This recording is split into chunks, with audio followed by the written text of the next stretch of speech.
ફેરફારો છે તો તમે કે ગામથી આવો છો દાદા? જરા જોરથી બોલજો. સંધાણાથી. બરાબર. કયા જિલ્લામાં આવ્યું? તાલુકો માતર, જિલ્લો ખેડા. બરાબર. અને અગાઉ શું તકલીફ માટે તમે દ્વારકા કેન્દ્રમાંથી અમૃત પુષ્પ અને ઔષધિઓ લઈ ગયા હતા? મને અન્નનળીનું કેન્સર હતું. મેં ગાંઠ કહેલી. બરાબર. હા, તે ખવાય, અનાજ ના લેવાય, પાણી ના પીવાય. બરાબર. પછી તમે અમૃત પુષ્પ અને ઔષધિનો કોર્સ કર્યો. બરાબર. હાલ શું ફેરફારો છે તમને? અત્યારે ખવાય તે પાણી પીવાય અને દવાઈ બંધ કરી દીધી. દવાથી મને ફેર પડી ગયો. અમૃત પુષ્પ અને ઔષધિઓથી ફેર પડી ગયો. પડી ગયો. બરાબર. તો તમે ડોક્ટરી સારવારો કંઈક લીધી હતી અગાઉ? પેલા લીધેલી. બરાબર. હા, પણ ડોક્ટર છૂટી પડ્યા. હિમાલય વડોદરાના ડોક્ટરે છૂટી પડ્યા.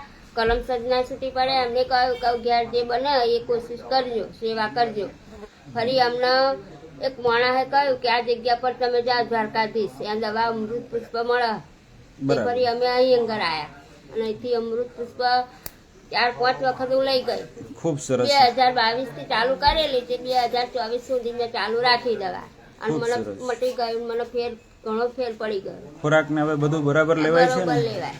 સરસ. કે જે ડોક્ટરોએ કીધું હતું કે હવે ઘરે સેવા કરો અને સારવારો થાય એમ નથી, ત્યારબાદ અમારા પ્રયોગોથી તમે અત્યારે ખોરાક લેતા ને હરતા ફરતા થઈ ગયા. બરાબર છે. તમારું આખું નામ જણાવો. જસીબેન ભ્યામાભાઈ ગોહેલ, ગામ સંધાણા, તાલુકો માતર, જિલ્લો ખેડા.